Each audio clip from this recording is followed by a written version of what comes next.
Hey guys, welcome back to week 4 of Share the Journey. Today's episode is about apologetics. It's going to really help you in defending your faith. There is no way I would ever become a Christian. Have you ever read the Bible? The arrogance to think that there's only one way to God and the rest of the world is wrong. I mean, the Bible was written 2,000 years ago and isn't even culturally relevant. Do you see the way it treats women?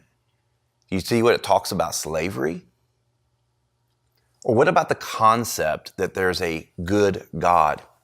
Have you seen how many people are murdered, or violence, abuse, injustice in our world?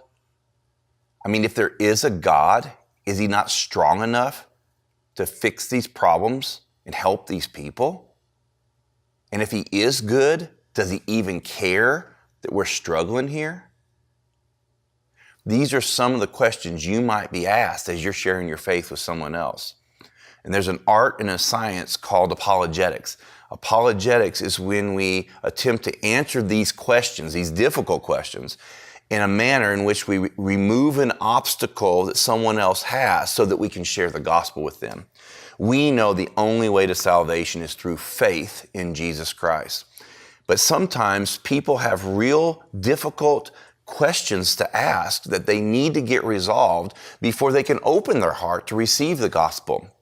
And because we are believers, we are compelled to tell people the good news. The gospel is the good news of Jesus Christ, and to share our personal relationship with Jesus with other people. And as we attempt to do that, we've got to be prepared to answer their hard questions so that we can share with them our faith and the love of God. Let me just take one example. One example might be there are many religions, but all religions lead to one God. It's different people groups, different cultures trying to grasp the concept of who is God. But in the end, it doesn't matter which religion you follow, they all end in the same place. And that sounds logical and reasonable until you research every religion. And once you do, you find out that the differences are so vast they could never direct us to the same God. For instance, in Buddhism, they don't even believe there is a God. They only believe in a higher level of consciousness. In Hinduism, they believe there is an infinite amount of gods that can represent themselves through idols or through animals or even through people. Even the monotheistic religions such as Judaism and Christianity and Islam, the differences are so vast they don't even can get us to the same place where there is one God. For instance, in Islam, Allah has no children, but in Christianity, God is known as God the Father, who has many sons and many daughters. And in Christianity, we have the concept of the Trinity, that there is one God but represented in 3 different people. And the most glaring difference of all religions is, in every other religion, it is man's attempt to appease God through our good works. But in Christianity, it is God sacrificing for salvation of mankind. God does all the hard work, but in every other religion, we're supposed to do the hard work.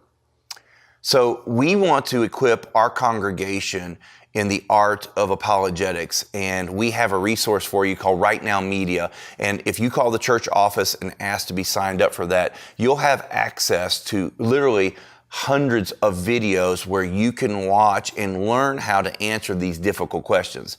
Now, I want to make it very clear. When engaging in apologetics, we're not trying to engage in some sort of spiritual warfare.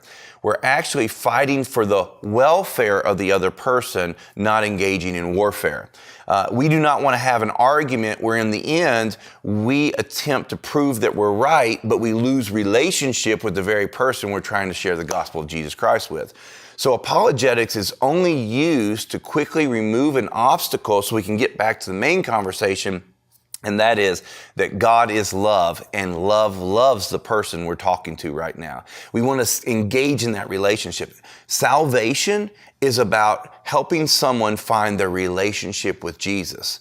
Until they know Jesus, the most important relationship they may have is with you, someone who does know Jesus. Don't ever lose the relationship over arguing about something about being right or wrong. So At this point, I'm going to go ahead and turn it over to our facilitators. And you may even be sitting there today as a Christian and you still have difficult questions that you don't know how to resolve with your faith. This is a safe place for you to share those hard questions with the people in your group. And somebody may have the answer for you. And if not, the worst that could happen is we can all go home and research it and become better educated together. So this time I'll go ahead and turn it over to our facilitators, and let's open the floor for conversations about hard questions that we might have about Christianity. And let's get those things answered so that we feel confident in sharing the love of Jesus Christ with other people.